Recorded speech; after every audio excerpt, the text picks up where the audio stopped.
Nah, di sini saya akan mengulangi lagi ya sedikit mengenai anemia itu seperti apa ya.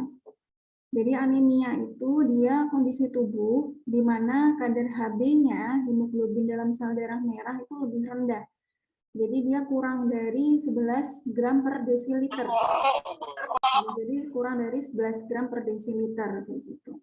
Nah, anemia, kejadian anemia itu bisa terjadi pada beberapa kelompok. Jadi ibu hamil, anak-anak, dan juga remaja. Itu yang paling sering ya, ibu hamil sama remaja ya. Nah, di sini ibu hamil yang rentan anemia ini tuh dia disebabkan oleh beberapa hal. Yang pertama, dia pola makan kurang beragam dan bergizi seimbang. Jadi dia variasi makanannya tuh kurang.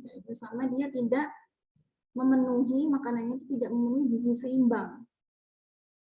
Nah, kita tahu bahwasanya ibu hamil itu kebutuhannya berbeda ya dengan kebutuhan sebelum hamil.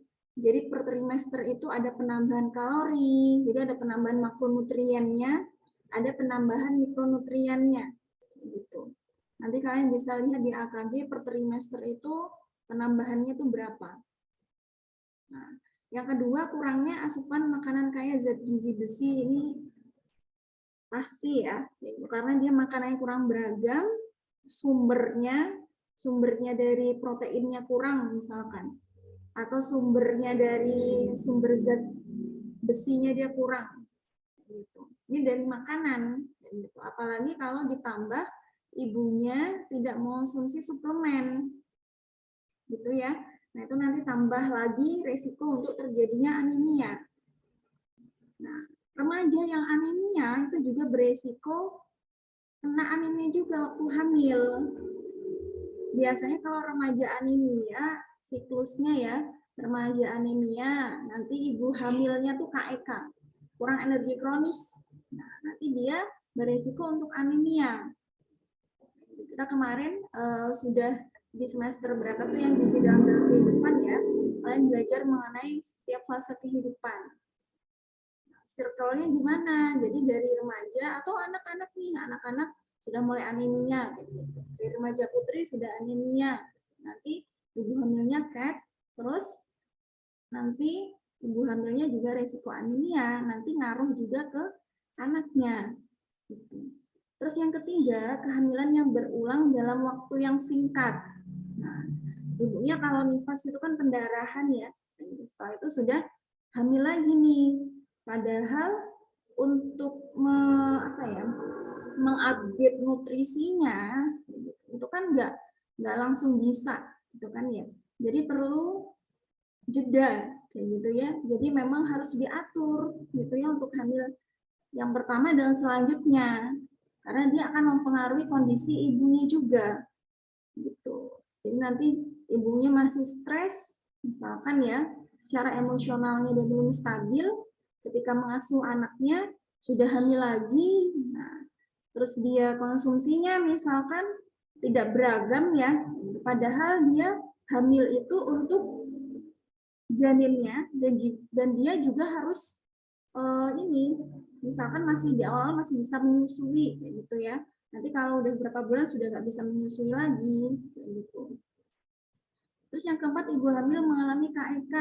Nah, KEK ini dia indikator untuk mengetahui ibu hamilnya KEK atau enggak, hitungnya gimana? Masih ingat nggak hitung metode untuk mengetahui ibu hamil ini dia kurang energi kronis itu menggunakan apa?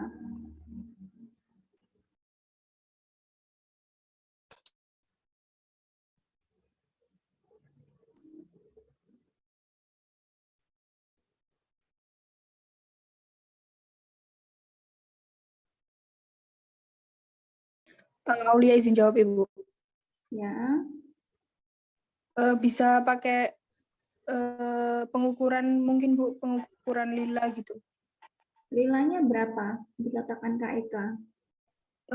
Di bawah 23. 23,5. 5. Ya.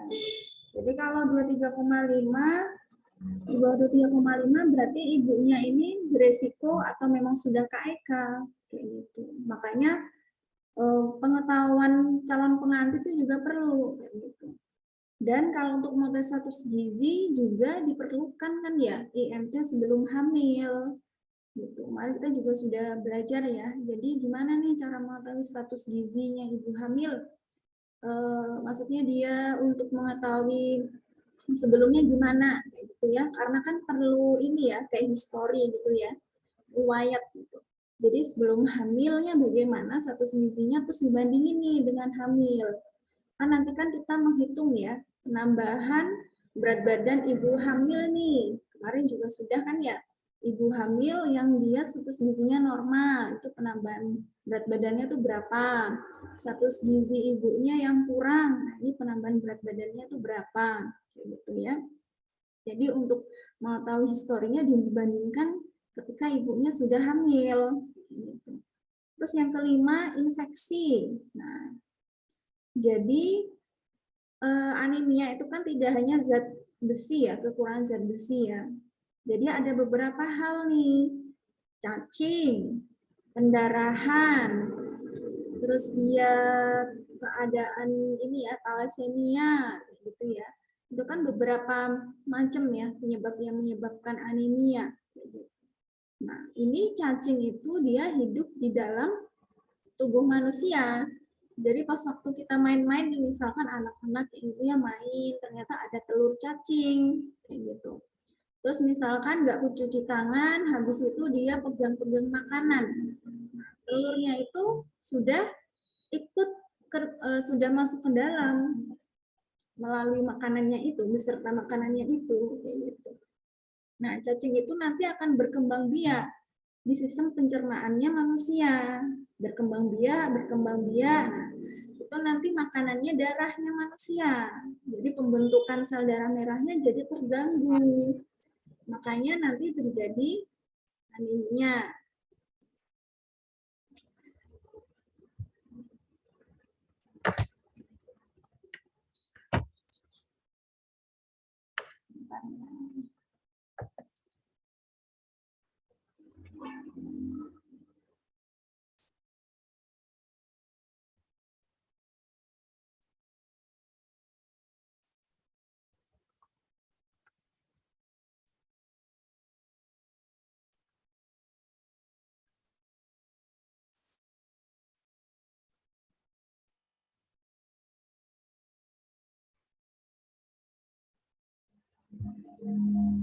Jadi menstruasi, selain dari cacian tadi ya menstruasi, kecelakaan, darah yang keluar itu dia mengandung besi. Gitu ya. Jadi zat besi itu kan dia penting ya untuk pembentukan hemoglobin pada sel darah merah. Nah, efeknya juga kalau kekurangan sel darah merah ya, atau dia HB-nya kurang dari 11, nah ini bisa mengakibatkan dia itu misalkan letih, lesu, kayak gitu. Dia kalau anak sekolah atau mahasiswa, misalkan ya, atau orang kerja kayak gitu, dia bisa menurunkan produktivitas atau kinerjanya. Karena memang hemoglobin itu kan fungsinya mengikat oksigen ya, dan dia mengantarkan oksigen itu ke seluruh tubuh. Jadi ke seluruh sel jaringan tubuh, termasuk otot dan juga otak, gitu ya. Jadi kalau misalkan kurang nih oksigen di otak, makanya orang tersebut sering muap, kayak gitu ya, atau dia lemes, kayak gitu. Nah ini ya, jadi 5L ya.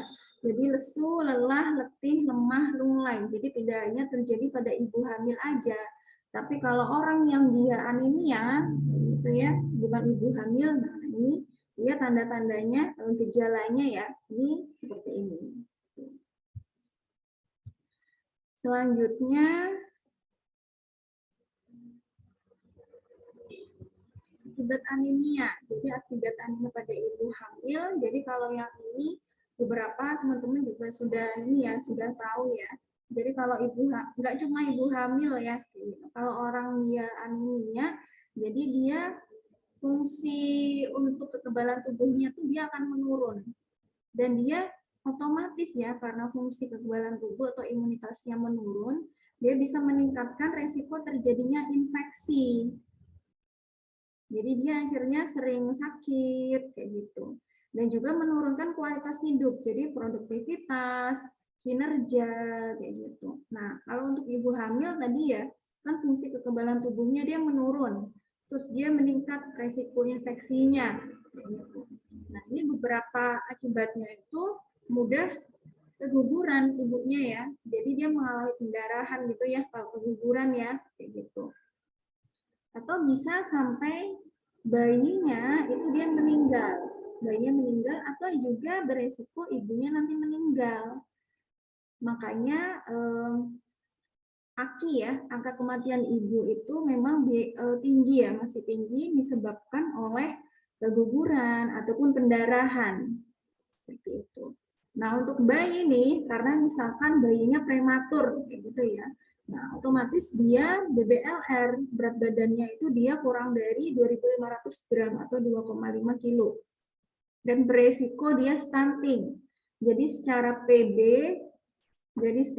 per ini, PB-nya, per BB-nya, kayak gitu. Nah, itu dia kurang, kayak gitu ya. Nah, ini untuk upaya pencegahannya ya. Jadi ini dalam beberapa kondisi ya, disesuaikan sama penyebabnya ya. Tadi kalau kurang konsumsi yang beraneka ragam, berarti harus memperbanyak konsumsi makanan yang sumber zat besi ini atau sumber protein. Karena memang kebanyakan zat besi ini dia berasal dari protein juga. Kayak gitu. Terus makanannya beraneka ragam nih, bergizi seimbang kayak gitu. Jadi ada penambahan 1 porsi nih karena memang tadi ya ada penambahan per trimester gitu, baik makronutrien ataupun mikronutrien. Terus mengonsumsi TTD ya 90 tablet ya selama kehamilan. Jadi dikonsumsinya sehari sekali. Terus ini, jadi tadi penyebabnya salah satunya tadi kecacingan, kayak gitu. Nah, ini salah satu upaya untuk mencegahnya itu menggunakan alas kaki atau juga dengan hygiene sanitasinya dia mencuci tangan, gitu ya. Jadi sebelum makan, sebelum menyentuh ini, sebelum menyentuh ibunya ya, sebelum menyentuh bayinya, kayak gitu itu juga cuci tangan ya, untuk dia mengurangi resiko infeksi cacing tambang. Kalau yang endemik malaria, ini bisa menggunakan kelambu. Atau bisa ini juga ya, selain kelambu, bisa kalau untuk orang dewasa, gitu ya. Kalau dia pas waktu tidak tidur, oh ini pakai ini aja, autan atau lain-lainnya, gitu. Nah, kalau untuk pandemi sekarang ini ada beberapa penambahan ya untuk peningkatan kualitas hidup si ibu hamil, kayak gitu. Nah, ini sebenarnya ini dilakukan di sini juga kayak gitu. Cuma kan karena memang rentan ya ibu hamil ya kayak gitu dengan kondisi pandemi sekarang, jadi perlu lebih diperhatikan hal-hal yang ini nih. Jadi konsumsinya, hygiene sanitasinya, terus ini aktivitas fisiknya juga kayak gitu. Sama biar mencegah dehidrasi itu seperti apa. Gitu ya. Nah, sebelum kita diskusi, jadi di RPJMN tahun 2024 ya, jadi target perbaikan gizi di Indonesia ya yang direkomendasikan bisa dicapai di 2024 itu ada beberapa indikator yang memang harus turun. Jadi ini menjadi perhatian nih. Jadi stunting, wasting, overweight pada balita, anemia pada ibu hamil, remaja putri, terus dia BBLR, serta pemberian ASI eksklusif. Jadi ini PMBA ya. Jadi pemberian ASI eksklusif. Jadi beberapa indikator ini ada yang indikator utama, ada yang indikator tambahan. Jadi nanti saya akan bahas setelah kalian melakukan diskusi ya. Begitu. Nah, ini targetnya ya. Jadi sebelum ke ini ya, target gizi Indonesia secara global. Jadi ini baseline itu Riskes ya, maksudnya Riskes tahun 2013, Riskes tahun 2018, terus dia target RPJMN 2019. Gitu. Nah, di sini ada keterangan buku 1, buku 2 ya nanti ya. Kalau buku 1 RPJMN itu dia lebih ke perencanaan perbaikan gizi secara nasional. Sedangkan kalau RPJMN yang buku kedua itu lebih ke setiap bidangnya. Jadi nanti ada pembahasan secara nasional, ada pembahasan secara bidangnya. Kayak gitu. Nah, ini lihat nih pada anemia ya. Pada anemia ini dan juga anemia ini juga. Ini yang global ya, ini yang WHO. Kalau ini untuk Indonesia ya, karena memang ini dia datanya Riskesdas ya, sama RPJMN. Nah, ini pada wanita usia subur ini pada WUS ya. Nah, pada WUS ini di tahun 2025 ini pengennya ini ada penurunan 50% dari angka anemia. Kayak gitu. Nah, di baseline-nya tuh 22,7%. Riskesdas 2018 ini sudah ada ya datanya ya. Ini karena saya dari buku di sini belum ada, tapi sebenarnya sudah ada ya. Kayak gitu, sekitar 49 ya. Jadi malah naik ya. Itu yang ibu hamil ya. Itu 49 kalau ibu hamil kalau nggak salah ya. Kalau nggak kebalik ya. Jadi di sini tuh sudah ada. Oh, yang ini salah nih. Jadi yang ini fokusannya itu ya, itu kalau yang ini memang tidak ada. Jadi di Riskesdas 2018 itu memang nggak semuanya itu ada, ya gitu ya, indikator-indikatornya. Ya, ini pada remaja juga kalau nggak salah 2018 tuh nggak adanya tuh 2013 kayak gitu. Nah, sedangkan pada anemia pada ibu hamil, nah ini terjadi peningkatan nih. Dari 2013 ke 2015 ini 5 tahun, nah ini ada peningkatan nih.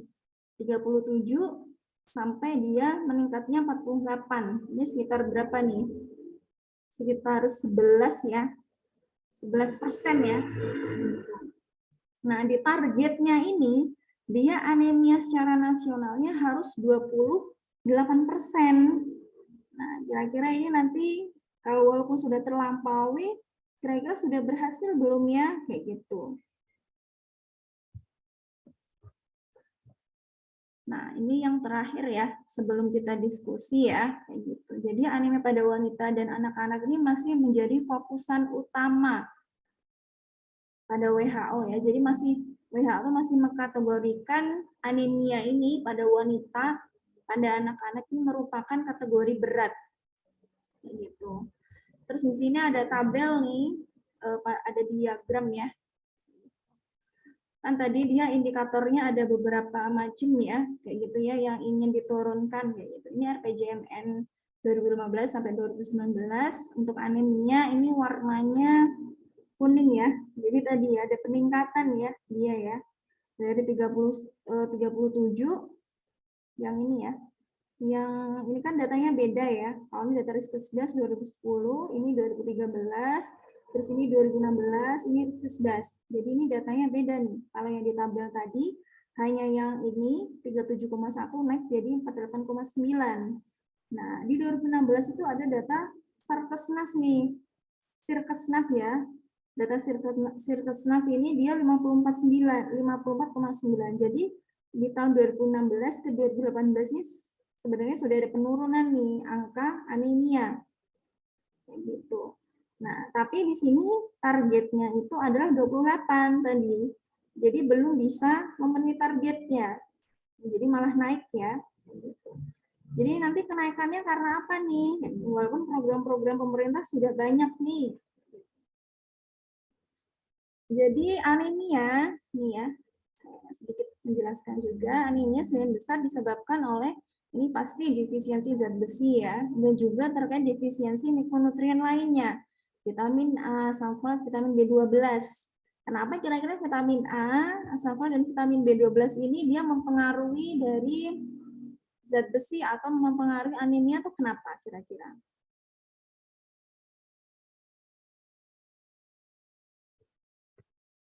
Ada yang tahu?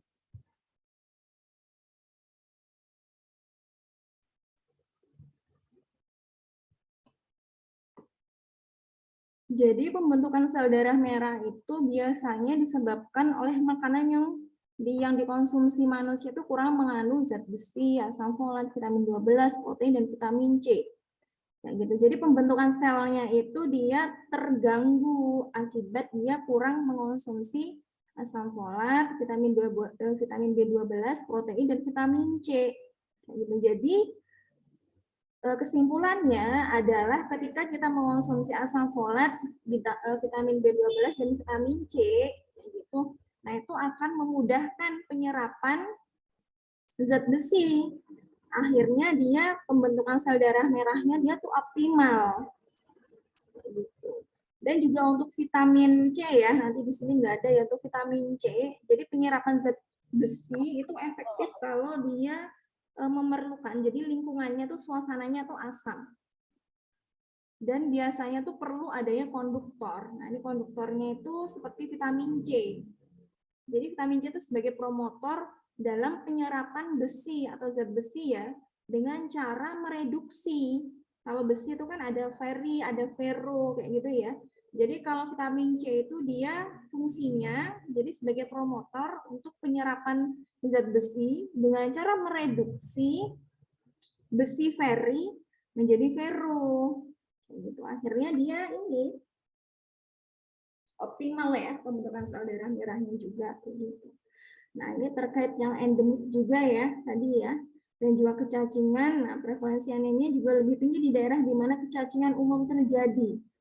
Makanya kita dianjurkan ya kalau endemik cacingan ya, endemik daerah kecacingan itu harus mengonsumsi setahun itu 2 kali obat cacing ya. Gitu. Kalau untuk daerah yang dia tidak endemik, dia bisa mengonsumsi 1 kali saja. Gitu. Karena walaupun kita misalkan udah ini nih, udah fokus untuk hygiene sanitasinya diimprove kayak gitu.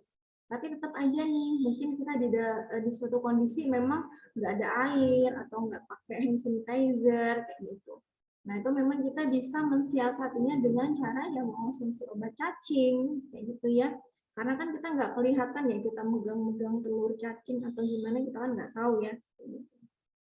Nah ini data yang tadi ya, yang dia 48,9 ya, jadi lebih dari ada kenaikan tadi ya dari 37-an kayak gitu sampai ke 48,9.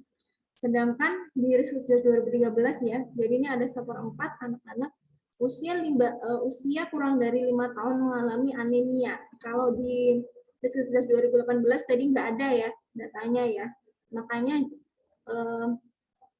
nanti di PPT selanjutnya setelah kalian diskusi itu nanti ada ya, maksudnya kenapa kok data ini nggak ada kayak gitu. Oke, selanjutnya bisa dilakukan sesi diskusi ya. Jadi kalau tadi sudah ada RPJMN, terus upaya pencegahannya, penanggulangannya kayak gitu. Nah, kira-kira nih tadi juga ini ya, upaya pencegahannya nanti bisa lah ya secara nasional itu apa, terus dia secara internasional itu apa, tantangannya apa, hambatannya apa, kayak gitu ya. Oke, bisa dimulai ya nanti ya. Terserah mau Melani atau Agis yang mau jadi moderator ya. Jadi nanti dicatat ya temennya ya. Sistemnya nanti temennya yang komentator, setelah itu dia dilempar ke temennya yang lain ya, ditunjuk ya. Oke, silakan.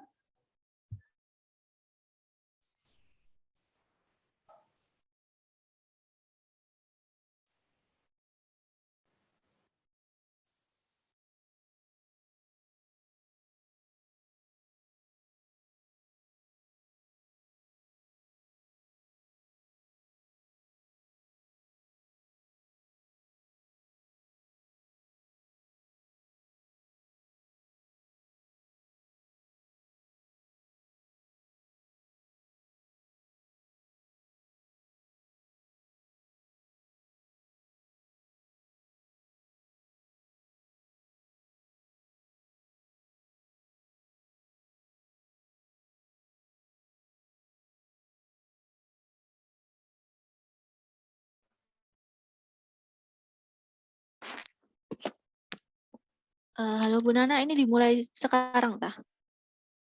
Iya. Ya, baik. Assalamualaikum warahmatullahi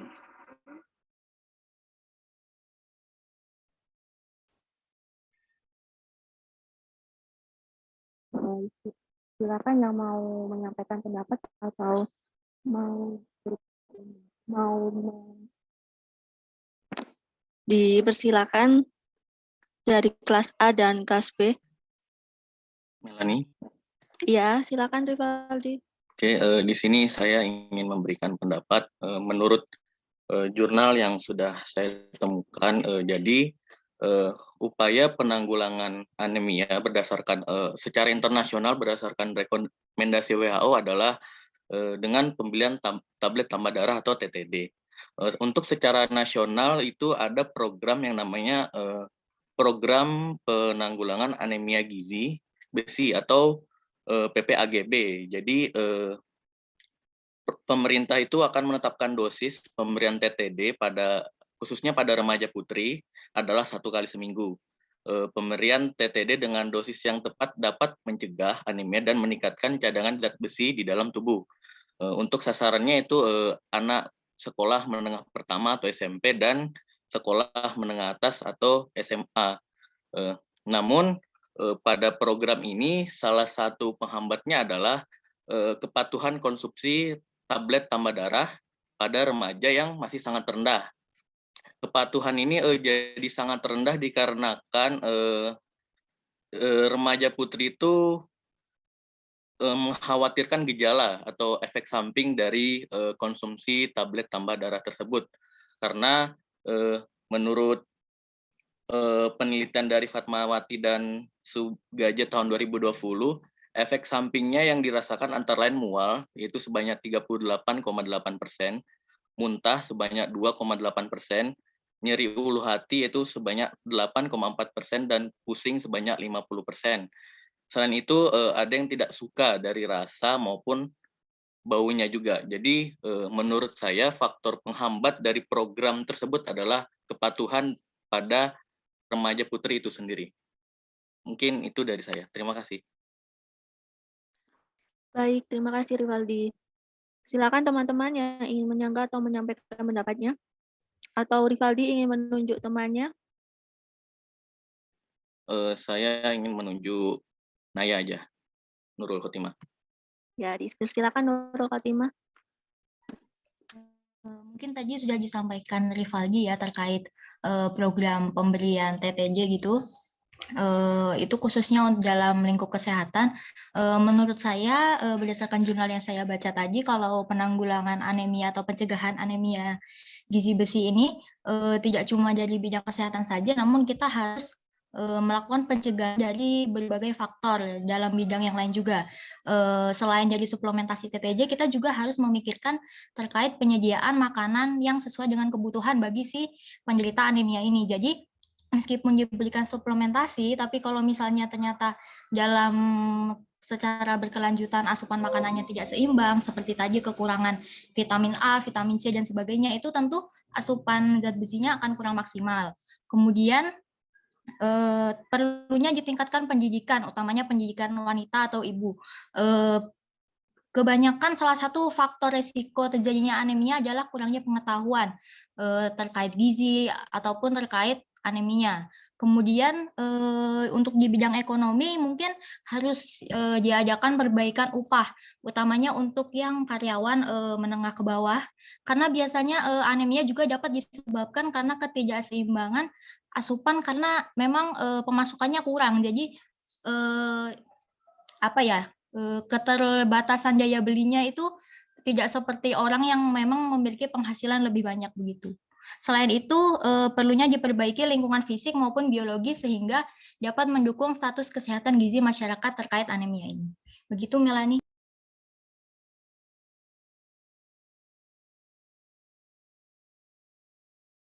Oke, terima kasih Naya. Menurut Naya, penanggulangan anemia itu tidak dari bidang kesehatan saja, tetapi harus dari berbagai faktor seperti penyediaan makanan untuk penderita anemia, lalu perlunya ditingkatkan pendidikan antara ibu di bidang ekonomi, adanya perbaikan upah untuk karyawan menengah ke bawah, serta perbaikan lingkungan fisik dan biologis. Baik, teman-teman jika ingin menyampaikan pendapatnya atau ingin menyanggah dari Naya, atau Naya ingin menunjuk temannya, dipersilakan.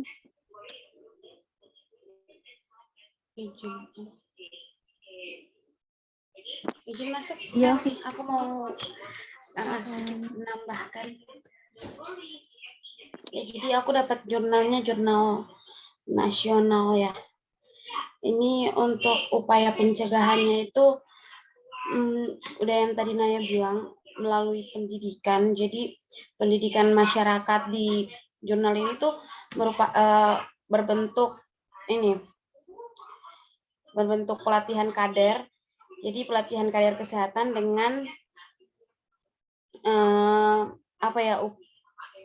dengan memberikan upaya dukungan sosial gitu untuk masyarakat yang mereka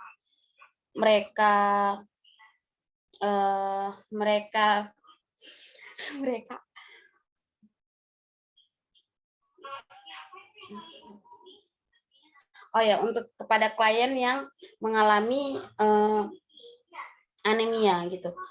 Jadi untuk upayanya mereka melakukan sosialisasi dan mereka juga melakukan penambahan edukasi untuk para ibu.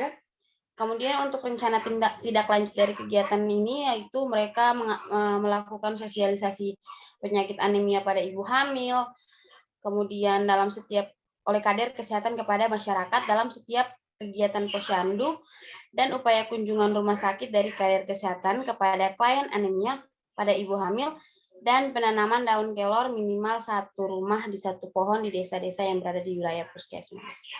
Gitu. Terima kasih. Terima kasih, Vika. Silakan teman-teman. Kalau menurut kita perlu adanya pencegahan anemia itu melalui pendidikan, yaitu bisa melakukan edukasi dan sosialisasi kepada ibu. Menurut teman-teman lain, mungkin ada pendapat? Dipersilakan. Masuk, Melanie. Iya, Laili, dipersilakan. Dari pendapat Vika tadi. Jadi untuk pentingnya salah satunya ya untuk meningkatkan pemahaman tentang anemia di ibu hamil itu di sini berdasarkan Riskesdas 2018, persentase ibu hamil yang mengalami anemia itu masih terdapat 48,9%. Nah, berarti sekitar 5 dari 10 ibu hamil di Indonesia masih menderita atau masih dalam keadaan anemia. Nah, anemia pada ibu hamil akan berdampak terhadap tidak optimalnya pertumbuhan dan perkembangan janin dalam kandungan serta berpotensi menimbulkan komplikasi kehamilan dan persalinan, bahkan menyebabkan kematian ibu dan anak. Jadi perlunya mengadakan penyuluhan mungkin di tingkat kecil yaitu pada puskesmas itu sangat penting sekali. Kemudian untuk pemberian TTD pada ibu hamil juga tetap dilaksanakan. Kemudian untuk memberikan TTD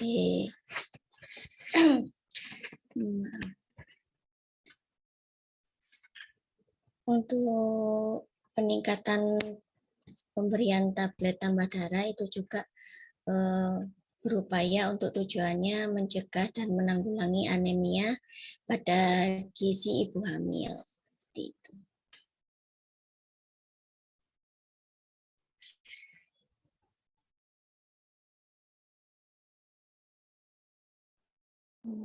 Sudah, dari saya mungkin cukup dulu, Melanie. Oke. Terima kasih. Silakan teman-teman. Izin menanggapi. Ya, silakan. Baik, izin menanggapi dari pernyataannya Rivaldi di awal tadi yang membahas hambatan yang dari kan tadi kan Rivaldi juga sudah menyebutkan bahwa upaya pemerintah ini banyak ya, salah satunya pemberian penambahan tablet tambah darah gitu kan. Lah untuk hambatannya sendiri tadi yang disebutkan Rivaldi itu kan si remaja ini tuh takut gitu akan efek samping dari obat tablet tambah darah ini tadi kan.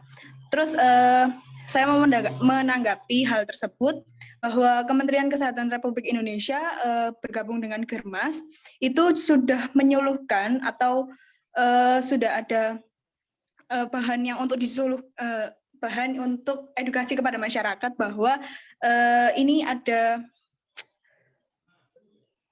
di sini disebutkan bagaimana mengatasi efek samping dari minum TTD atau tablet tambah darah itu tadi yang seperti dikatakan Rivaldi itu, bahwa Kementerian Kesehatan Republik Indonesia ini juga sudah bilang bahwa jangan khawatir bila terasa perih di ulu hati, mual serta tinja berwarna kehitaman, kondisi ini akan berkurang karena tubuh sudah menyesuaikan. Jadi menurut saya selain diedukasi untuk pemberiannya, tapi juga harusnya diedukasinya tuh secara menyeluruh gitu. Maksudnya diedukasinya itu juga sampai ke efek sampingnya. Jadi untuk para remaja itu nggak merasa khawatir lagi gitu. Itu aja sih dari saya, cukup. Terima kasih. Baik, terima kasih Aulia. Silakan teman-teman dari kelas A atau B. Saya izin menambahkan, Mel. Ya, silakan silakan Lintang.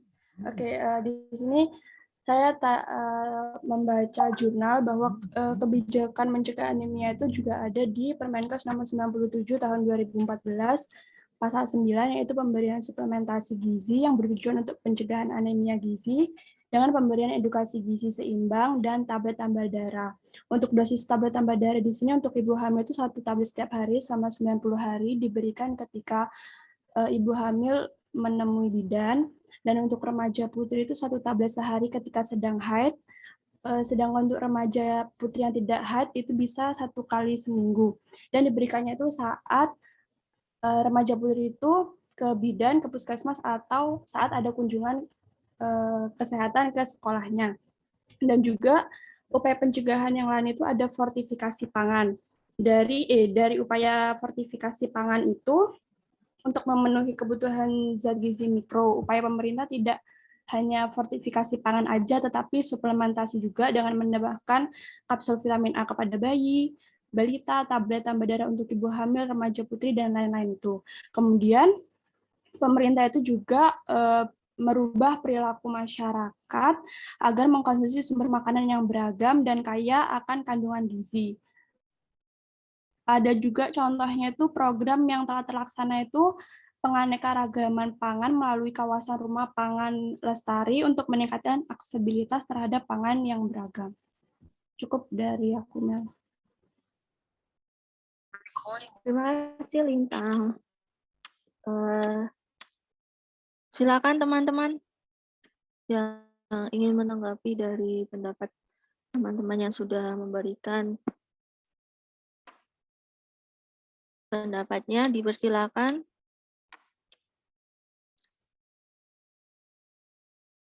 Dari kelas A atau B yang mau memberikan pendapat, dipersilakan.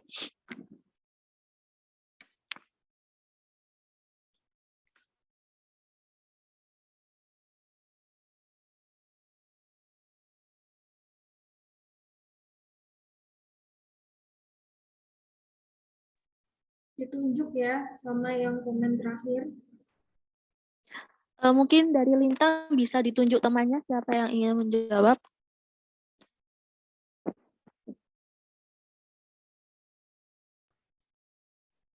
Halo, Mungkin Lintang. Sinta. Ya, Sinta, halo.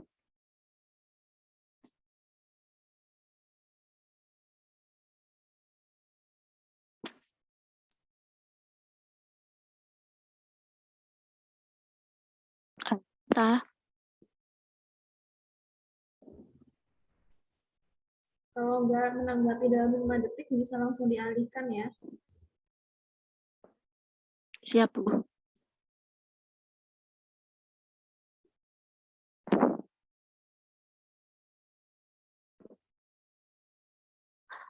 Mungkin Sinta belum ada di tempat ya, Lintang. Barangkali Lintang ingin menunjuk temannya yang lain.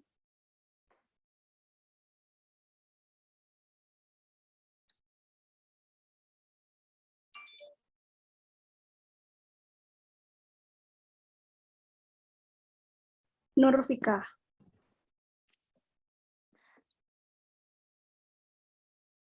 Halo, dipersilakan untuk Nurfika. Oh iya, saya akan menanggapi tadi pendapat dari Lintang, menambahi dari pendapat dari Lintang tadi. Jadi kan katanya banyak remaja putri yang tidak terlalu suka atau susah untuk diberikan penyuluhan tentang tablet tambah darah. Tetapi tadi ada jurnal yang saya baca jurnal yang saya baca mengatakan bahwa sekarang tablet tambah darah itu lebih dimodifikasi gitu, jadi rasanya tidak terlalu tidak pahit dan tidak berbau yang pada umumnya biasanya gitu. Jadi sudah diberikan modifikasi yang baru dari Kemenkes agar para remaja putri itu bisa mengkonsumsi tablet tambah darah dan bisa mencegah anemia gitu. Tapi selain tablet tambah darah juga remaja putri bisa mencegah anemia dengan cara pola makan atau konsumsi makanan sehari-hari yang lebih sehat tadi, terutama vitamin C, asam folat dan juga vitamin B12.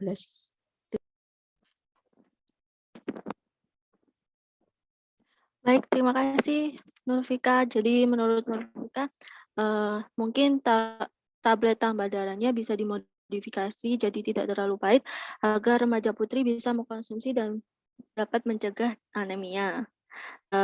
Remaja putri juga bisa mengkonsumsi pola makan yang beragam serta menambahkan zat besi dan vitamin C. Oke, teman-teman yang ingin berpendapat atau Nurfika ingin menunjuk temannya yang lain, dipersilakan.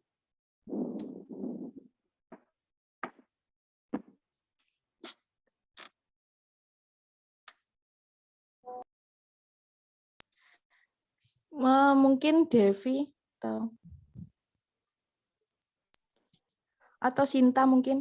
Kalau menunjuk teman, lihat di daftar partisipannya ya, ada atau tidak ya.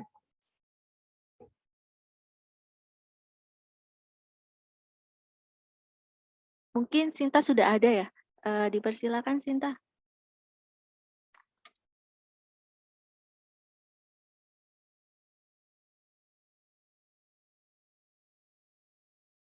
Iya, halo.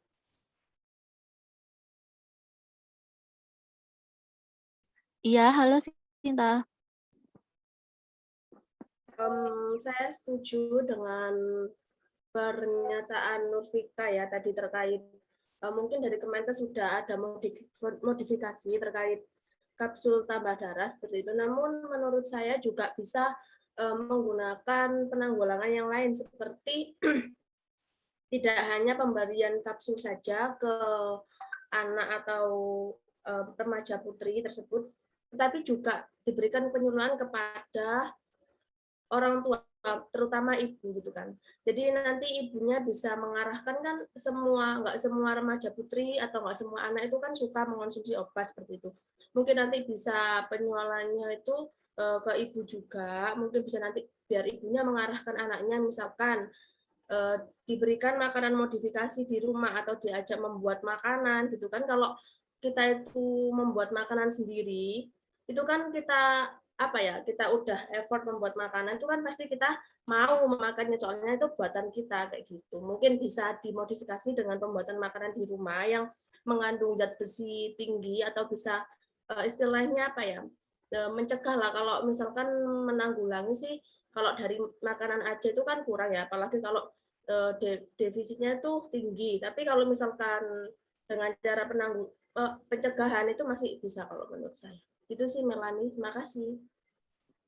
Terima kasih Sinta. Jadi menurut Sinta perlu adanya modifikasi makanan dari ibu untuk mencegah anemia itu. Mungkin teman-teman yang lain ingin menanggapi dari Sinta atau Sinta ingin menunjuk temannya? Disilakan. Ya, ini apa namanya? Nunjuk. Nah, ini siapa yang belum, Mel?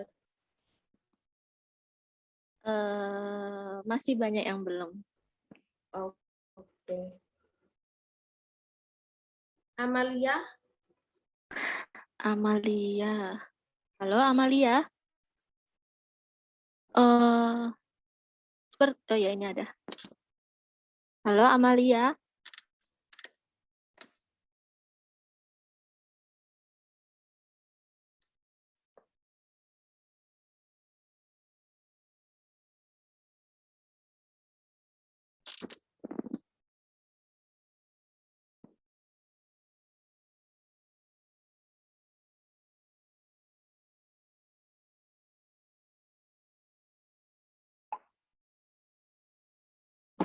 Mungkin Amalia tidak ada di tempat ya.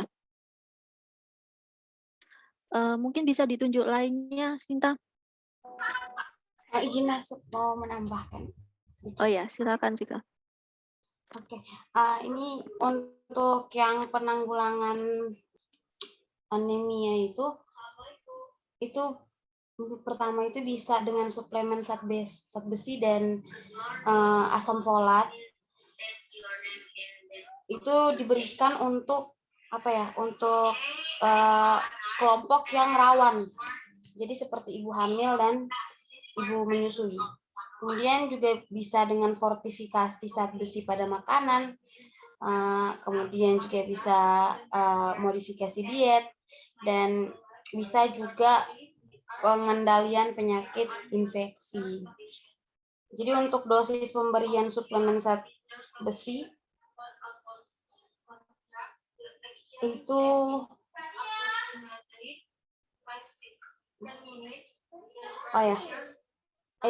itu aja dulu. Makasih. Baik, terima kasih Vika untuk tambahannya. Jadi menurut Vika suplemen perlu adanya penambahan suplemen zat besi dan asam folat diberikan untuk kelompok yang rawan seperti ibu hamil serta ibu menyusui dan bisa adanya fortifikasi makanan. Baik, terima kasih teman-teman. Teman-teman nggak ada yang menemukan ini ya, MMS ya. Perbu MMS nggak ada yang menemukan ya. Itu untuk anemia pada remaja tuh, kalau menemukan.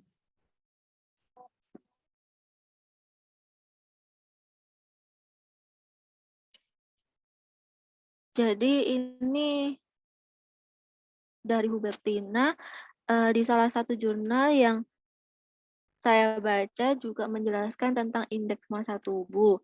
Harus dijaga karena dalam kategori kurus mempunyai kecenderungan terkena anemia menurut Thomson. Pertumbuhan yang terganggu berhubungan dengan anemia karena defisiensi besi dan indeks massa tubuh secara positif berhubungan dengan konsentrasi hemoglobin seseorang. Kalau menurut Hubertina seperti itu karena tidak bisa open mic.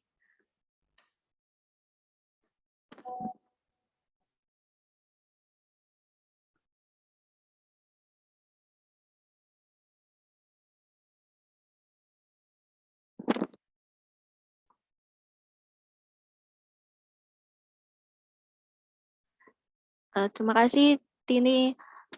Mungkin teman-teman yang lain ingin menanggapi?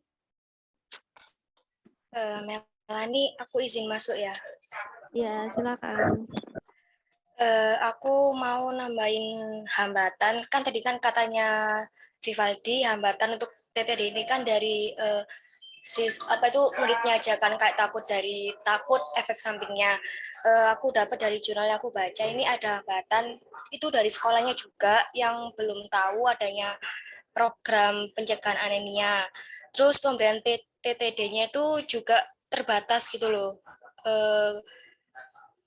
terbatas pada sekolah yang sangat terbatas jumlahnya, sehingga perlu upaya lagi untuk memenuhi adanya program penambahan tablet TTD ini.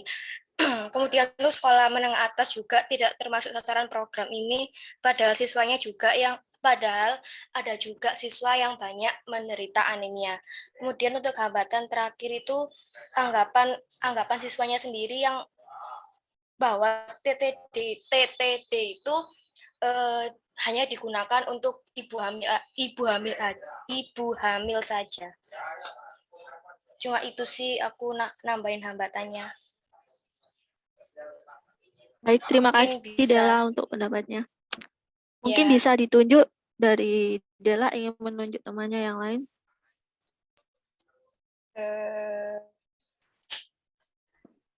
Ivanit. Ya, silakan Ninit.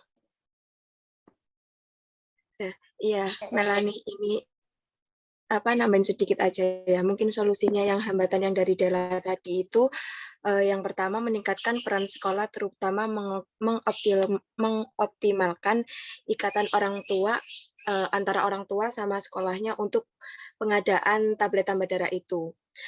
Terus koordinasi secara rutin antara pihak sekolah sama pihak puskesmas untuk keberhasilan program pengadaan tablet tambah darah ini. Terus yang ketiga, meningkatkan koordinasi untuk penyelenggaraan edukasi pencegahan anemia di sekolah menengah tingkat pertama dan atas, sehingga kasus anemia ini pada remaja putri akan menurun apabila minum tablet tambah darah bersama atau serentak di sekolahnya gitu. Udah sih itu aja, Melani. Oke, terima kasih Ivanit. Mungkin Ivanit ingin menunjuk temannya yang lain, atau teman-teman ingin memberikan pendapat atau memberikan solusi seperti Ivanit, atau ada yang ingin menyangga dari pendapat Ivanit, dipersilahkan. Ya, Devi. Ya, terima kasih Melani atas waktunya. Boleh memberikan pendapat? Iya, silakan Devi. Terima kasih. Awalnya terima kasih untuk Ibu Nana yang telah memberikan pengetahuan ini. Dari kajian literatur yang saya baca, sejarah pengobatan defisiensi zat besi itu sejak dulu udah ada di tahun ke abad 17. Dulu itu pakai iron containing cyber water itu. Jadi air mengandung zat besi yang disebut Charlie-Bagney. Jadi kayak gitu. Awalnya dari air, akhirnya ke tablet, terus jadinya ke suplementasi kan. Terus setelah saya baca-baca itu ada beberapa kemungkinan. Salah satunya itu penyerapan zat besi yang kurang diperhatikan. Jadi orang tuh lebih fokus untuk ke pemberiannya dulu, tapi tidak menutup kemungkinan ke penyerapan zat besi. Padahal zat besi itu dapat menurun kelebihan mineral fosfat sama kalsium pada makanan dapat menyebabkan penyerapan zat besi itu berkurang kan. Lah, sedangkan kita tahu sendiri bahwa anak yang remaja maupun anak yang usia produksinya tinggi dan kehamilan itu mereka lebih suka minum susu untuk memperkaya kalsium. Nah, itu harus ada upaya dalam mengatur waktu pemberiannya. Dan yang katanya Bu Nani tentang MMS, saya juga menemukannya itu, maaf ya Bu ya, ini pakai bahasa Inggris Bu, jadi saya bingung Bu. Dari update WHO 2020 merekomendasikan studi penggunaan multiple mikronutrien MMS bagi ibu hamil untuk memperbaiki outcome kehamilan. Jadi apa sih MMS itu? MMS itu tablet yang isinya tuh vitamin A, vitamin D, vitamin E, vitamin B1, B2, B6, B12, vitamin C, niacin dan folit acid, zinc, koper, selium, iodium, iron. Lah, kayak apa ya? Tablet multifungsi gitu kan ya? Iya kan Bu ya? Ya seperti itu.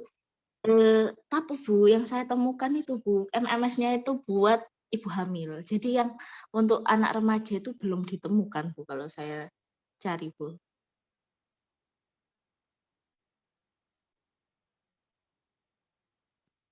Begitu. Terus penyerapan vitamin C sendiri, vitamin C itu kan dapat membantu penyerapan dari zat besi ya. Itu juga belum belum adanya pemberitahuan ataupun yang membuat anak-anak remaja seusia kita dulu, saya pun juga nggak tahu loh apa sih yang nyebabin zat besi itu dapat terserap lebih maksimal, apa sih yang menghambat gitu kan. Gitu sih kalau menurut saya ya. Terima kasih. Nanti saya cari lagi ya Ibu. Terima kasih Melani. Terima kasih Devi untuk penjelasannya dan pendapatnya. Silakan teman-teman yang ingin menanggapi dari Devi atau Devi ingin menunjuk teman-temannya yang lain dari kelas A atau kelas B.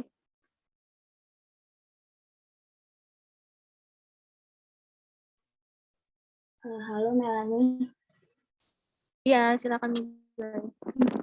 Menambahkan pendapat dari teman-teman yang sudah memberikan pendapat sebelumnya ya. Jadi di sini saya akan menambahkan itu pemberian suplementasi tidak hanya di ibu hamil atau di remaja putri saja. Soalnya kebanyakan tadi membahasnya di remaja putri. Nah, namun di buku pedoman pencegahan atau pencegahan anemia ini saya mendapatkan bahwa pemberian suplementasi ini tidak hanya dilakukan di sekolah-sekolah saja ya, tapi di beberapa fasilitas layanan kesehatan, di institusi pendidikan, di tempat kerja, dan KUA atau tempat ibadah lainnya. Nah, dalam pelaksanaan suplementasi tablet tambah darah ini tuh dibutuhkan integrasi dari berbagai lintas program, mulai dari perencanaan yang dimulai dari perencanaan lalu ke pemantauan dan evaluasi. Nah, pada tahap perencanaan ini tentunya itu dibutuhkan peran dari Direktorat Jenderal Kefarmasian dan Alat Kesehatan dalam penyediaan tablet tambah darah itu sendiri. Nah, pada tahap pelaksanaan ini tuh ada berbagai peran di mana peran Direktorat Kesehatan Keluarga itu berperan, diharapkan perannya itu di pelaksanaan kesehatan di sekolah gitu. Terus peran Direktorat Promosi Kesehatan itu tuh diharapkannya itu mempunyai peran pemberian TTD ini pada UKS gitu. Jadi dan Direktorat Kesehatan Kerja dan Olahraga ini tuh diharapkan berperan dalam pelaksanaan pencegahan dan penanggulangan anemia di perusahaan baik melalui GP2, SP ataupun tidak. Nah, untuk pendistribusiannya sendiri sebenarnya ada dua ya, ada tablet tambah darah program dan ada tablet tambah darah mandiri. Nah, untuk tablet tambah darah program ini tuh ada beberapa alur di mana nanti ini di Direktorat Kefarmasian dan Alkes itu tuh mendistribusikan TTD itu sesuai dengan usulan yang diterima. Nah, nanti ini akan dibagikan secara gratis ke pihak-pihak yang mengusulkan TTD ini. Nah, namun di TTD mandiri itu tuh bisa diperoleh dari perusahaan atau apotek atau di Kartar atau di LSM lainnya gitu sih. Aku menambahkan pendapat dari sudut pandang pendistribusian dan peran-peran pemerintah gitu aja. Terima kasih. Terima kasih Muzai untuk penjelasannya.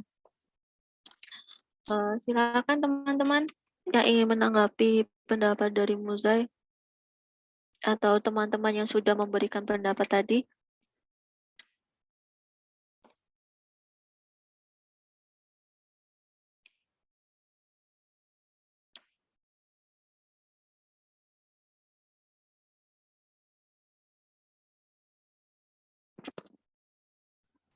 Ditunjuk ya. Iya Bu. Mungkin dari Muzai bisa ditunjuk temannya.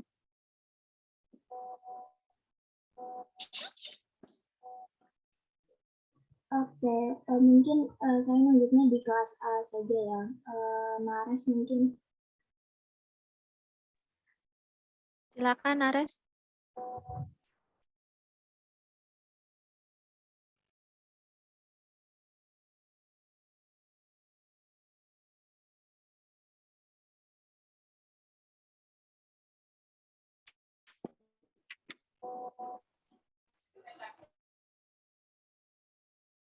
Halo, Nares.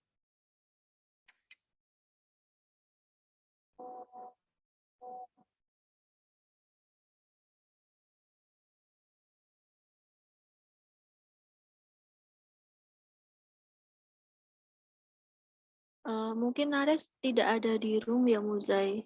Bisa ditunjuk yang lainnya?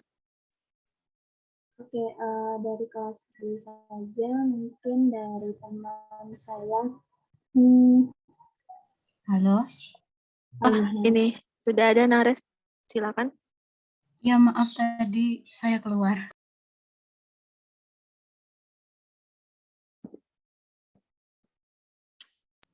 Baik, saya akan menanggapi. Tadi kan sudah disebutin ya bahwa ada penanggulangan untuk ibu, lalu dari remaja, lalu distribusi juga dari pemerintah mengenai distribusi tablet tambah darah yang mandiri sama tadi. Dan saya ingin menyebutkan bahwa ada juga kebijakan dari pemerintah, yaitu Peraturan Menteri Kesehatan Nomor 97 Tahun 2014 itu mengenai penanggulangan kepada calon pengantin atau cantin. Jadi mereka akan diberikan konsultasi gizi dan kesehatan reproduksi, konsultasinya khususnya mengenai anemia sebelum menikah. Jadi ini juga bisa mengurangi anemia pada anak juga dan anemia pada ibu hamil. Terima kasih.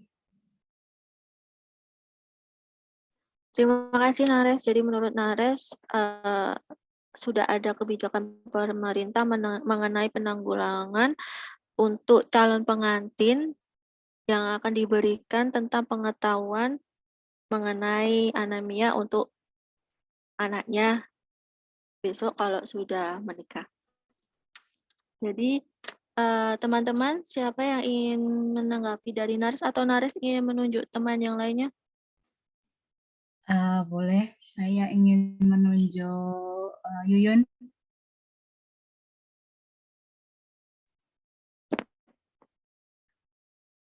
Silakan Yuyun. Punya Nares. Jadi punya Nares kan itu strateginya salah satunya menyebarkan mencegah dan penanggulangan anemia di untuk calon pengantin. Menurutku itu selain diberikan ke calon pengantin juga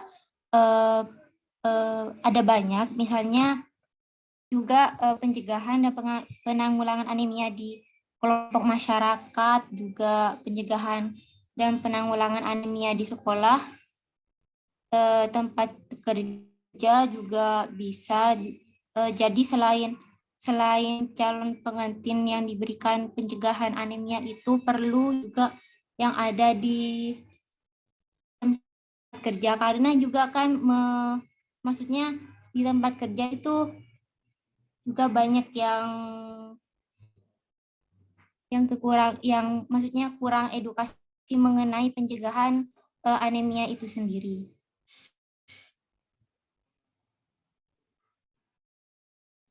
Segitu aja dari saya. Terima kasih. Terima kasih Yuyun.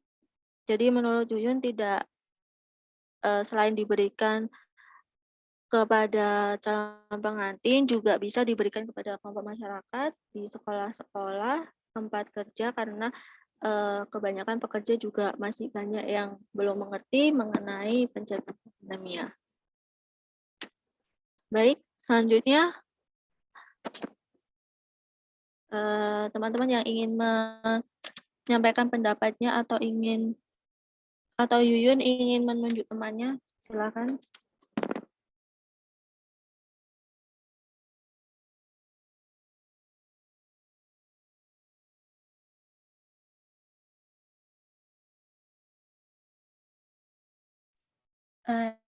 Izin nunjuk Mbak Lelimi.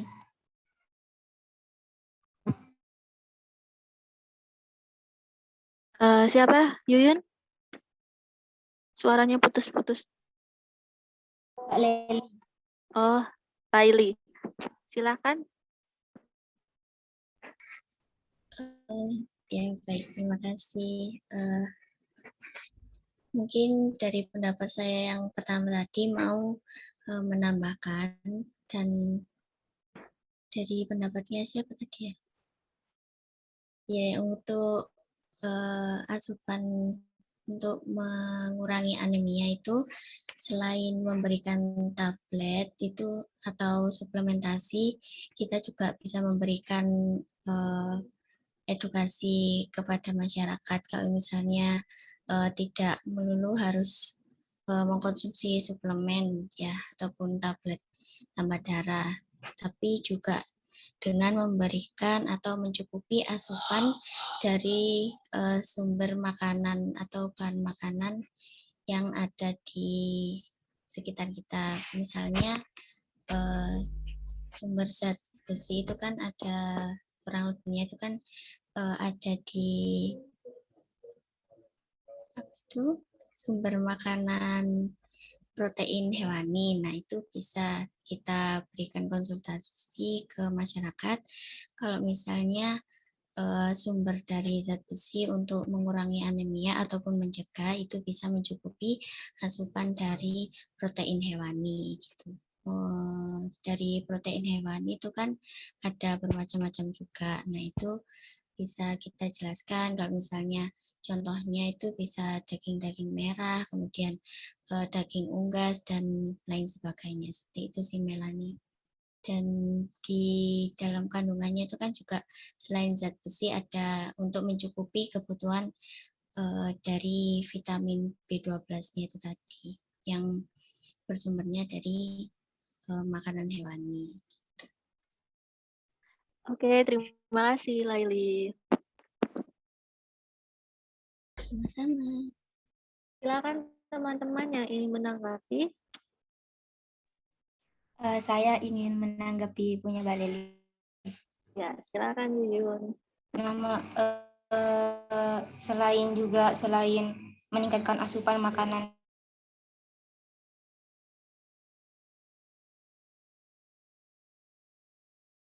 perilaku hidup bersih, melakukan aktivitas fisik, juga memantau berat badan secara teratur untuk mempertahankan berat badan ideal. Itu juga bisa mencegah untuk dan menanggulangi terjadinya anemia juga.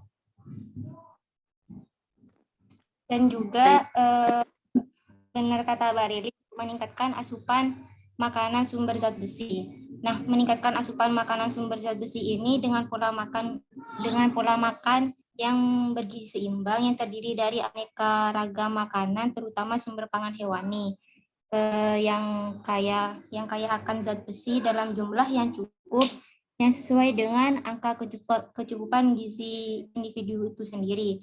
Nah, selain itu juga perlu meningkatkan sumber pangan nabati yang kaya zat besi. Walaupun sebenarnya penyerapan dari pangan nabati sendiri itu lebih rendah daripada pangan hewani. Udah segitu aja dulu, Mei. Oke, terima kasih Yuyun. Ini dari Devi. Iya, Bu.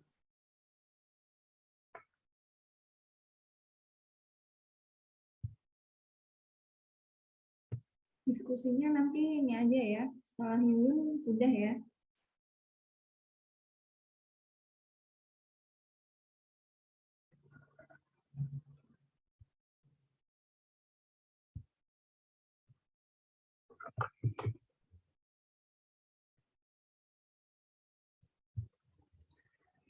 Terima kasih semuanya atas diskusinya ya.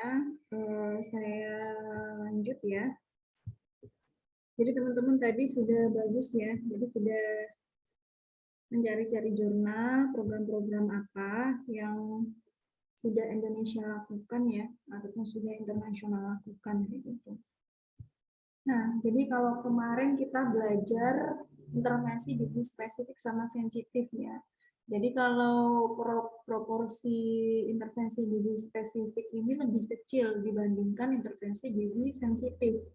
Jadi yang dia berkaitan dengan kesehatan tuh biasanya programnya tuh lebih sedikit dibandingkan dengan yang sensitif. Karena yang sensitif itu kan yang lintas sektor ya, kayak gitu. Jadi ini beberapa dari jurnal ini ya, Lancet ya, 2013 itu ada beberapa intervensi. Jadi pemberian TTD tadi sudah disampaikan ya untuk ibu hamil. Ini tadi ya yang multi mikronutrien atau biasanya disebut MMS ya. Jadi multiple micronutrient sprinkles. Kayak gitu. Jadi dia serbuk kayak gitu ya yang disebutkan sama Dewi tadi. Jadi dia mengandung beberapa macam mikronutrien yang memang fungsinya memudahkan penyerapan dari zat besi. Jadi supaya pembentukan sel darah merahnya itu dia tidak terganggu. Kayak gitu ya. Nah, ini TTD untuk remaja.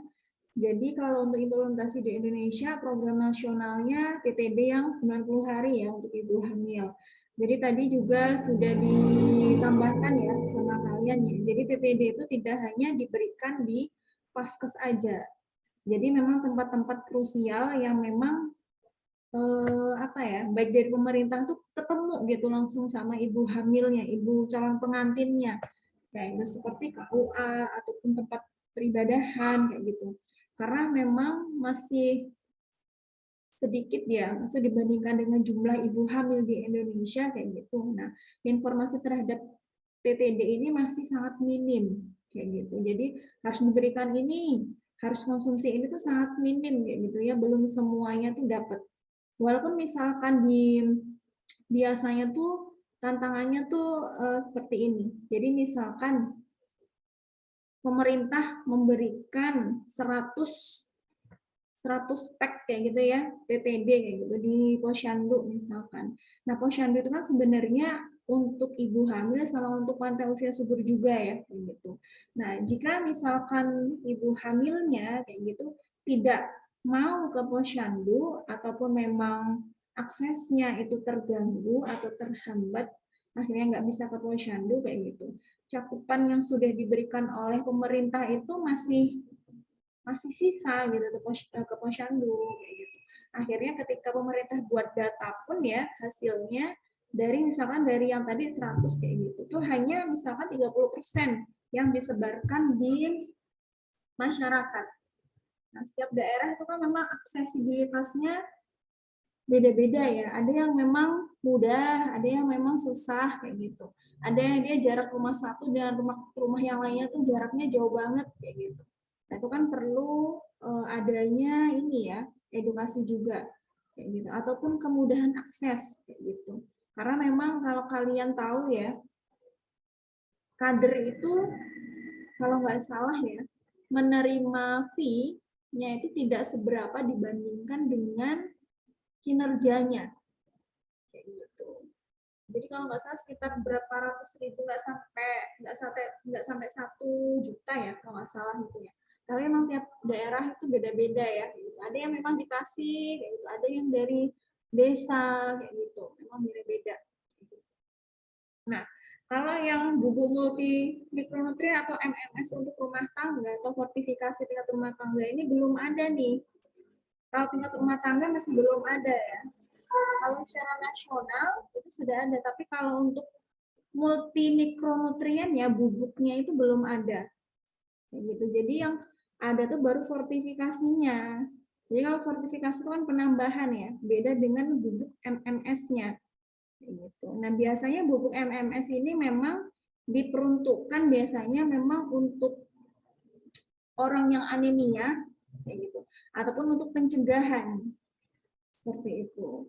Nah, kalau yang ini ya, yang sudah ada itu dia fortifikasi untuk tingkat rumah tangga. Jadi bubuknya nggak ada ya, kayak gitu. Oh, ini bubuknya sudah ada tapi dia hanya untuk yang ini bayi sama anak usia 6 sampai 23 bulan.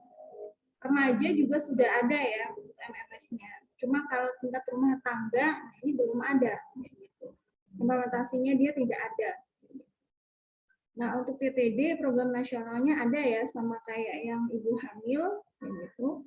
Nah, cakupannya, ini cakupan itu dia penerimaan ya.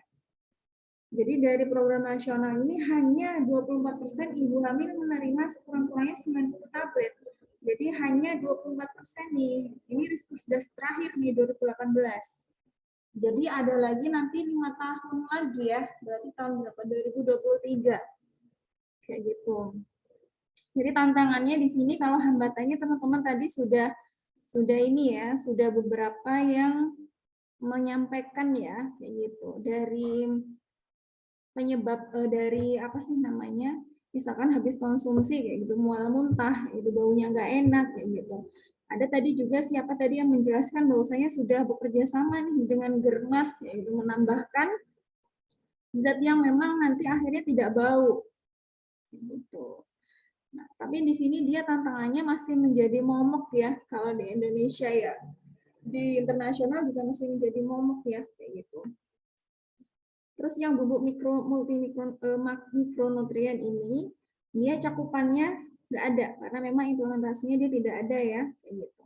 Nah tantangannya, jadi seperti data yang tadi sebelumnya di PPDS sebelumnya itu 28%, jadi masih 28% anak balita itu terkena anemia dan belum terkendali, kayak gitu. Jadi ini nanti ada apa namanya, program di PAUD. Nah ini ada nih teman-teman tadi ini ya belum menyampaikan ya. Jadi ini terkait gizi sensitif. Jadi di PAUD itu ada, di PAUD itu pemerintah memberikan program ya di situ mengenai kalau untuk pengajarnya ya, jadi lebih memperhatikan terhadap pertumbuhan, perkembangan kayak gitu. Untuk makanannya bagaimana. Terus kalau yang ini, dia hanya 1,4% remaja putri yang menerima TTD lebih dari 52 butir. Nah, tadi sudah disebutkan juga ya, untuk remaja putri anemia dikonsumsinya berapa. Untuk remaja putri yang memang tidak anemia dikonsumsinya seminggu sekali, kayak gitu. Nah, ini di sini masih 1,4% nih, ini juga Riskesdas 2018 nih. Jadi masih sedikit sekali nih untuk remaja usia segini. Itu apalagi kalau kita lihat di Riskesdas juga ya, bahwasanya konsumsi remaja terhadap ini ya, sumber protein sama sumber sayur dan buah ini sangat sedikit sekali. Padahal mereka itu calon ibu. Kalau remajanya aja anemia, nanti bisa menimbulkan wanita usia subur yang dia IMT-nya kurang, kayak gitu. Nah, nanti beresiko ibu hamilnya KEK, kayak gitu. Nah, tantangannya tadi masih 23% ya, remaja itu yang mengalami anemia kalau tahun 2013. Di tahun 2018, nah ini tidak ada informasinya. Jadi seperti yang saya bilang tadi, Riskesdas 2018 itu dia tidak ini ya, anemianya berapa. Tapi di sini dia menerima TTD-nya dia ketahuan nih berapa gitu. Makanya untuk selanjutnya memang anemia itu kan masuk ke dalam indikator perbaikan gizi ya. Salah satu indikator utama dalam perbaikan atau pembangunan gizi. Jadi pemerintah harus fokus nih kalau memang anemia ini menjadi salah satu indikator utama. Berarti untuk kedepannya entah itu riset kesehatan dasar atau survei kesehatan lainnya gitu. Nah kalau bisa indikator anemia itu masuk tidak hanya untuk ibu hamil, tapi juga untuk remaja dan anak-anak. Nah, itu karena kan seperti kita lihat ini ya dari datanya cakupannya ini masih sedikit sekali yang menerima. Karena memang tadi akibatnya kayak gitu ya, kalau remaja kayak gitu, mual muntah ataupun BAB-nya itu hitam kayak gitu. Tapi memang nggak semuanya seperti itu. Jadi memang tadi juga teman-teman menyampaikan harus ada edukasi. Jadi hal-hal seperti itu memang kayak BAB hitam itu efek dari konsumsinya. Tapi itu tidak bahaya. Istilahnya ada ini ya, akibat dari konsumsinya itu, tapi dia nggak berefek negatif kayak gitu.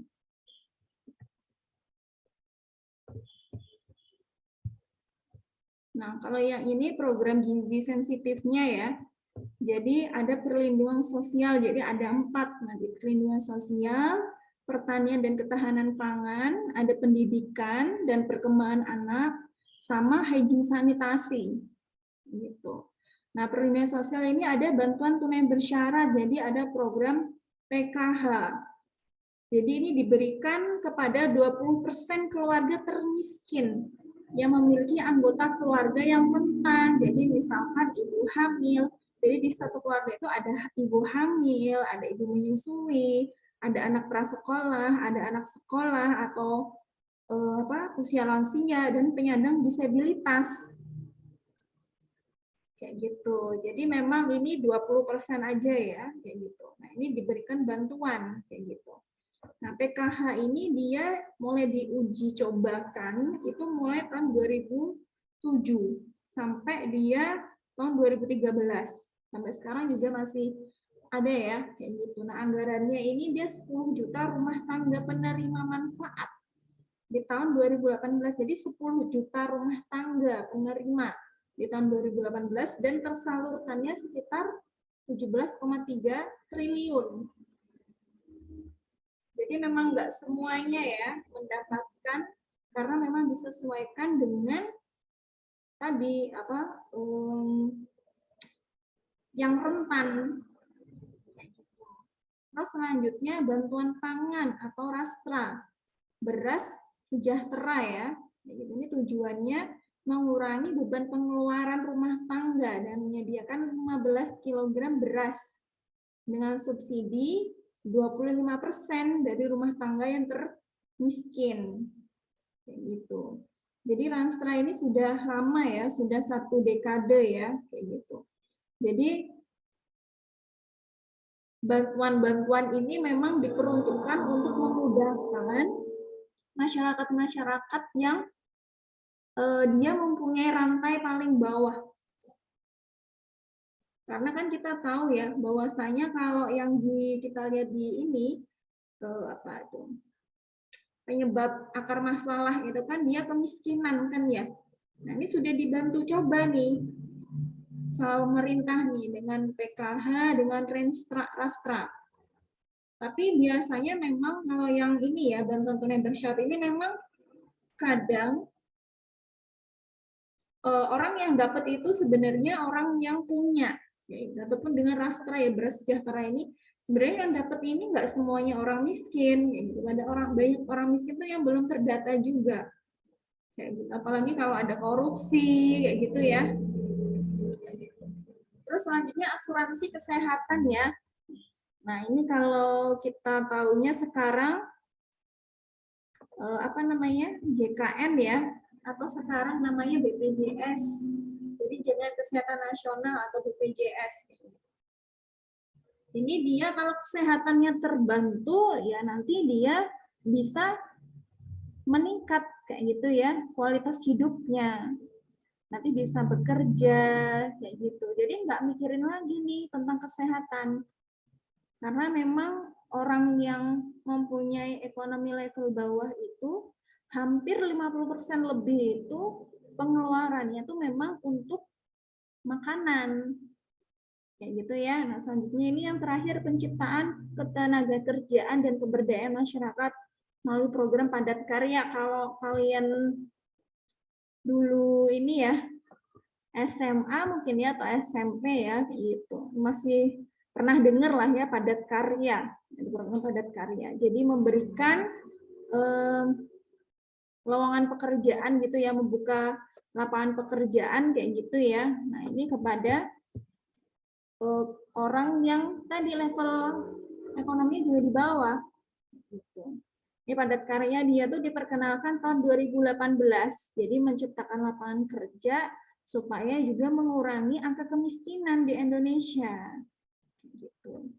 Selanjutnya pertanian dan ketahanan pangan. Nah, ini dengan programnya KRPL, Kawasan Rumah Pangan Lestari. Jadi ini menanam atau membuka kayak gitu rumah pangan lestari, jadi kebun rumah kayak gitu. Jadi nanti di situ bisa ditanam nih makanan-makanan lokal. Seperti itu. Selanjutnya pendidikan dan perkembangan anak. Nah, di sini yang tadi saya bilang ya, PAUD ya, gitu. Nah, di sini programnya itu dia program PAUD, jadi di situ ada pengembangan anak usia dini, jadi lebih ke program yang menunjukkan tumbuh kembangnya si anak itu seperti apa. Jadi cara melihat tumbuh kembang si anak itu gimana, kayak gitu. Terus ada juga untuk anak sekolah itu Progas. Jadi program gizi anaknya, jadi pemberian makanan tambahan di sekolah. Jadi programnya Progres kayak gitu. Jadi kalau sekarang juga ada program yang dia sarapan. Jadi sarapan setiap berapa hari sekali kayak gitu ya. Nah, itu termasuk upaya untuk bisa menekan resiko anemia. Karena kebanyakan juga anak-anak itu skip sarapan karena kondisi keluarganya. Gitu misalkan. Nah, untuk yang hygiene sanitasi, ini ada program Kamsimas, penyedia air minum. Jadi supaya masyarakat itu nggak susah-susah lagi. Misalkan di situ ada air kotor, gitu. Oh ini ada program ini penyedia air minum dan sanitasi. Ya dia memang dikhususkan untuk yang berpenghasilan rendah. Gitu ya. Jadi program-program ini kok kenapa Bu berhubungan sama anemia kayak gitu. Karena anemia itu kan berhubungan sama ketersediaan pangan juga kan ya, variasi makanan. Nah, program-program ini tadi ini tuh bisa menyelesaikan masalah-masalah langsung, masalah-masalah tidak langsung, penyebab tidak langsung ataupun mengurangi akar masalah dari penyebab anemia atau nanti lebih jauhnya lagi untuk mengurangi resiko terjadinya masalah gizi kurang.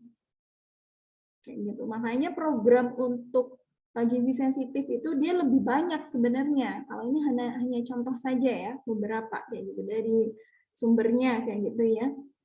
Jadi ada beberapa kayak gitu. Nah, di sini angka anemia berkurang pada anak yang berpartisipasi dalam program makanan sekolah percontohan. Jadi di situ diberikan sarapan dan juga diberikan makanan tambahan di sekolahnya. Jadi program ini ya, program Progres ini, dia tuh belum dilakukan di semua provinsi. Jadi kalau menurut data itu, baru 5 provinsi yang dia sudah terdaftar ya, tercatat pada tahun 2017 tapi ya. Saya dapat datanya tahun 2017. Jadi hanya 5 provinsi dengan mencapai 100.000 siswa di 563 sekolah dasar. Jadi masih sekolah dasar ya. Kayak gitu. Jadi memang belum titik-titiknya ya, titik-titiknya tuh masih belum semua provinsi itu bisa dilakukan. Nah, ini dicontohkan dulu nih di beberapa provinsi. Bisa nggak di sini berjalan itu program ini? Gitu. Nah, program ini, program gizi ini, selain dia pemberian makanan tambahan tuh, sekarang juga sudah ada nih program kantin sehat, program dia kebun sekolah. Nah, ini sudah ada juga. Jadi selain memberikan insight ya, pengetahuan kepada anak bahwasanya sayur itu tuh dia ini apa namanya? Sayur itu adalah makanan yang harus dikonsumsi. Kayak gitu ya. Jadi mungkin melibatkan siswa ya, untuk menanam sayuran. Dengan mereka berusaha sampai tanaman itu tumbuh, nah, jika mereka mengonsumsinya tuh ada perasaan lega juga ya. Wah ini hasil dari kerja kerasnya nih. Dan juga plus dengan edukasi. Gitu. Kalau anak sekolah kan ini ya, lumayan mudah ya untuk informasi itu masuk. Kayak gitu. Jadi untuk perdebatan itu kan masih nggak terlalu ya dibandingkan ketika kita memberikan edukasi kepada remaja ataupun anak SMA kayak gitu. Pasti ada 1-2 dibantah kayak gitu ya. Kalau anak SD masih lumayan ya informasinya, tapi balik lagi belum tentu dilaksanakan juga kalau tanpa dukungan dari orang tua. Biasanya di sekolah itu kan ada komite sekolah ya kayak gitu. Nah, komite dari sekolahnya itu bisa nih memberikan informasi kepada orang tua juga. Nah, itu mengenai pentingnya makanan yang beraneka ragam. Kayak gitu. Sama plus tadi ya, TTD kayak gitu kalau untuk anak SMP. Kayak gitu. Ataupun juga anak SD yang memang sudah mens ya, kayak gitu. Jadi memang sudah diinfokan sejak SD juga nggak masalah. Kayak gitu. Ini tadi yang saya utarakan sebelumnya ya, ada indikator utama sama ada indikator tambahan di RPJMN 2020 sampai 2024 yang direkomendasikan ya. Jadi tambahan targetnya sebenarnya itu ada 6 ya. Ada 6, ada tambahan 1 nih. Obesitas. Kan ada 6 ya. Jadi sebenarnya cuma 6 doang yang ditambahkan, Pak. 56. Ya. Jadi obesitasnya ini dia sebagai tambahan. Jadi target globalnya nih secara global dia ada harus penurunan sekitar 40% nih. Jadi ini dari Riskesdas 2013 sampai dia RPG Riskesdas 2018 kira-kira sudah 40% belum penurunannya. Nah, RPJMN 2024 dia pengennya dari 30,8% ini bisa cuma 24%. Supaya dia bisa penurunannya mencapai 40% nih dari 30 sampai 24. Jadi angka-angka ini kalau nggak ada berarti di sini nggak ada ya datanya ya kayak gitu. Nah, ini seperti yang saya bilang sebelumnya juga yang di sini ya. Jadi anemia pada anak ya, anemia pada anak itu tidak dimasukkan sebagai indikator. Karena memang dia tidak ada pengumpulan data secara teratur. Kalau ini kan dia untuk wanita usia subur ya. Ini untuk anak-anak dia nggak ada nih. Kan cuma anemia pada ibu hamil dan juga anemia pada wanita usia subur ya. Jadi memang datanya dari Riskesdas 2010. Jadi Riskesdas itu 2010, habis itu Riskesdas 2013. Sebenarnya riset kesehatan dasar atau Riskesdas itu setiap 5 tahun sekali. Tapi biasanya dilakukan ada yang 3 tahun sekali, tapi cuma sekali ya biasanya. Karena untuk melihat data-data yang pengen dilihat lebih kayak gitu ya. Jadi Riskesdas itu 2010, 2013, 2015 sama 2018 gitu. Salah ya, 2010, 2013, 2018 kayak gitu. Dari 2015-nya nggak ada ya. Itu survei lainnya 2015. Jadi untuk anemia dia pengen penurunannya 50% nih. Di awal tadi juga sudah ini ya, target perbaikan juga ya. Jadi harus berapa persen nih? 50%. Nah, ini di 2024 ini dia harus 12%. Di 2025 ini kan cuma setahun ya. Setahun ya. Jadi 1% aja nih, lumayan ya, kayak gitu. Nah, untuk anemia pada ibu hamil, penurunannya juga sama, tadi juga 50% ya, kayak gitu. Jadi kalau bisa nih, dari tahun segini sampai segini nih, itu 50% penurunannya. Itu ya. Jadi mulai 37 ke 48 kan ada kenaikan ya, tadi ya. Kalau di 2015, tadi survei yang lainnya tadi sekitar 50-an. Terus tadi ada penurunan 48,9, tapi masih tinggi lah ya kalau segitu ya. Terus nanti di 2025 dia kalau bisa dicapainya tuh 27%. Jadi dari sini ke sini dia 50% nih penurunannya. Kalau bisa seperti itu. Kayak gitu.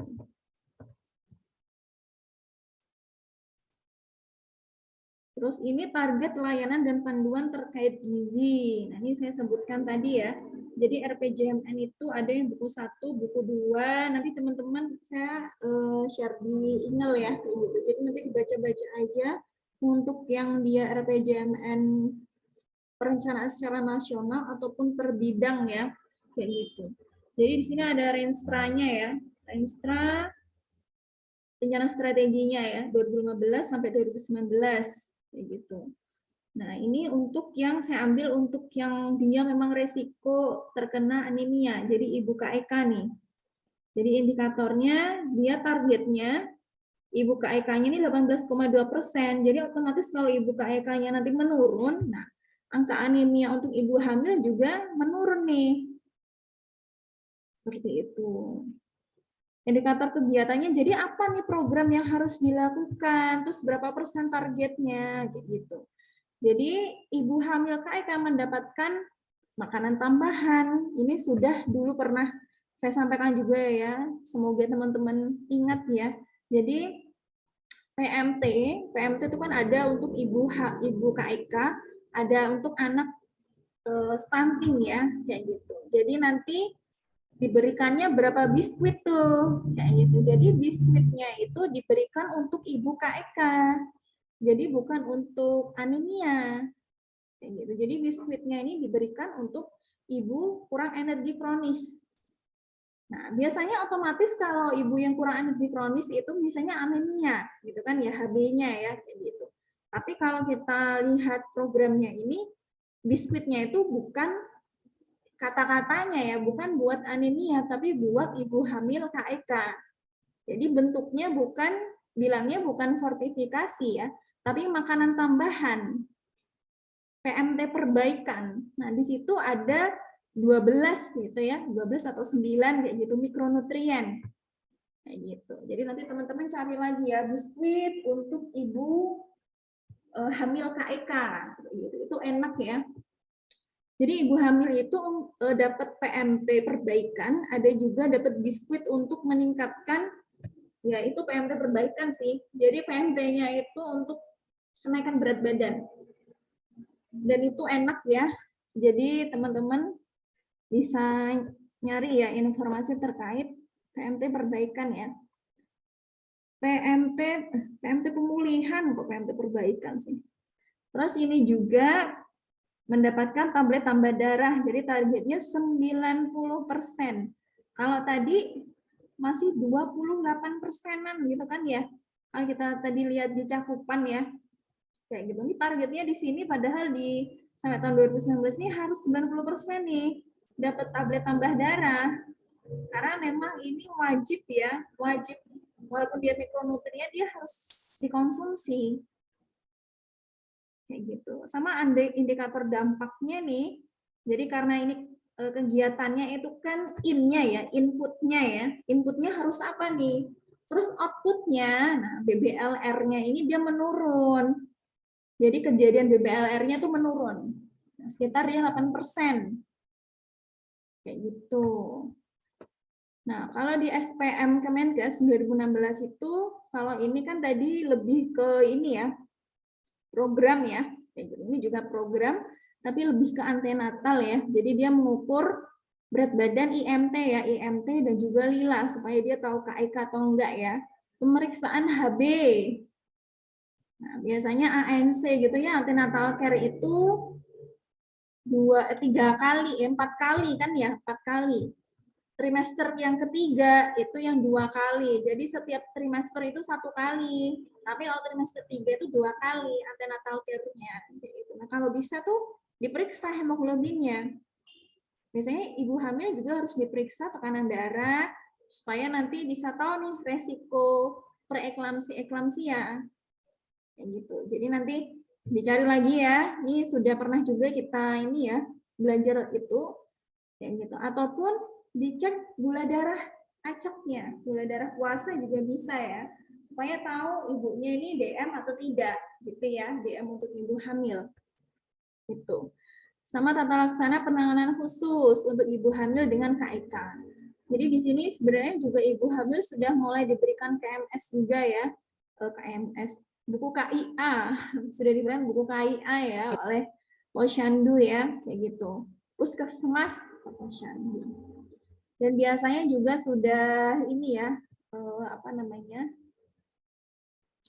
sudah imunisasi juga. Jadi sebelum hamil kalau bisa imunisasi gitu. Terus di Lancet ini ya, di Lancet 2013 ini juga ada beberapa program ya. Jadi pemberian mikronutrien untuk semua ibu hamil, suplemen kalsium juga untuk ibu hamil. Jadi memang dia ini ya, kalsium itu kan juga bagus ya untuk penyerapan zat besi dan juga bukan penyerapan zat besi ya salah. Jadi kalsium ini untuk mencegah terjadinya osteoporosis. Nah, jadi kan kalau ibu menyusui kayak gitu ya sama ibu hamil kayak gitu, si bayi ini kalau misalkan makanan ibunya kurang kalsium, si bayi ini akan menyerap gitu ya kalsium dari tulang ibunya atau dari organ lainnya seperti gigi kayak gitu. Nah, makanya ibu hamil itu dia rentan osteoporosis sama rentan giginya itu tanggal. Makanya dia harus ada pemberian suplemen kalsium kayak gitu. Karena memang ini kalau suplemen berarti kalau dari makanan dia tidak cukup nih kayak gitu. Nah, pemberian makanan tambahan dengan energi protein seimbang untuk ibu hamil sesuai kebutuhan. Jadi yang pakai ini ya, makanan tambahan ya. Ini yang terakhir ya. Jadi ini contoh program gizi sensitif yang di pendidikan. Kalau tadi kan banyak ya programnya ya. Kalau ini dia makanan tambahan ya. Makanan tambahan di sekolah. Jadi progres gitu ya. Programnya ini makanan tambahan berbahan dasar lokal kayak gitu. Jadi ini lembaga pelaksanaannya Kemenkes. Jadi deskripsinya program ini diinisiasi tahun ini sampai ini memberikan apa saja nih paket terpadu untuk meningkatkan gizi, keamanan pangan dan pendidikan. Ini tujuannya. Jadi programnya apa saja? Mencakup pelatihan anak-anak sekolah, anggota komunitas sekolah, ada komite kan ya, kayak gitu. Sama dia pemangku kepentingan setempat, mengadopsi praktek pencarian pelayanan kesehatan yang lebih baik di sekolah, jadi UKS-nya.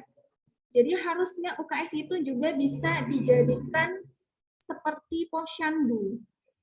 Karena kan kalau posyandu itu kan mentok ya, sampai usia 5 tahun, sampai balita kan ya, kayak gitu. Nah, sebisa mungkin di sekolah itu juga ada posyandunya. Sebenarnya di UKS-nya itu bisa dijadikan posyandu. Jadi supaya IMT-nya itu terkendali, jadi sesuai dengan range-nya normal kayak gitu ya. Jadi kalau kurang, kalau berlebih, nah di sekolah tuh bisa punya tindakan kayak gitu ya. Jadi ini menurut evaluation report ya tahun 2012 sampai 2015. Nah, kalau yang ini cakupannya ini tidak semua provinsi ya, karena ini dilakukan untuk istilahnya perwakilan kayak gitu ya, percontohan juga ya. Jadi ini di NTT sama di Papua. Jadi program ini di NTT sama Papua nih tahun 2012 sampai 2015. Dampaknya, jadi tadi kan juga ada ini ya, pelatihan dan juga pencarian pelayanan kesehatan, nggak cuma UKS ya, tapi juga hygiene sanitasi. Jadi ini dampaknya dari program ini, contohnya ya, jadi dia meningkatkan fasilitas cuci tangan, tingkat kehadirannya lebih tinggi. Karena apa? Karena programnya juga di sekolah tuh kayak menggerakkan siswanya tuh untuk mau gitu bersekolah, gitu ya. Terus ini anak sekolah melaporkan bahwa makanan sekolah memberikan mereka lebih banyak energi karena kan tadi makanan tambahan ya. Terus dia memungkinkan mereka untuk memahami pelajaran lebih baik karena kan dia sudah dicukupi kan ya energinya, makronutrien lainnya kayak gitu. Jadi siswa itu dia bisa mudah menerima informasi saat belajar. Mengurangi rasa sakit jangka pendek karena kelaparan nih karena makanan ya. Karena disediakan makanan, meningkatkan kemampuan konsentrasi. Karena kan tadi ya sudah dicukupi, sehingga dia konsentrasinya bisa meningkat. Ini fasilitas lainnya ya, gigi juga, hygiene sanitasinya juga, kayak gitu. Ini karena diberikan informasi, jadi pola makannya tuh jadi meningkat. Gitu. Sama peningkatan status gizi dan kesehatan. Makanya dia perlu UKS kayak gitu ya. Jadi UKS-nya bisa di-improve gitu fungsinya. Tidak hanya untuk, oh ini menampung anak-anak yang sakit, kayak gitu. Jadi bisa dikembangkan. Gitu. Ini tadi menjawab ya pertanyaan Devi ya, tadi ya, biskuit, jadi biskuitnya itu untuk KEK. Kalau KEK itu memang biasanya resiko anemia ya, kayak gitu. Ya, ada yang mau ditanyakan?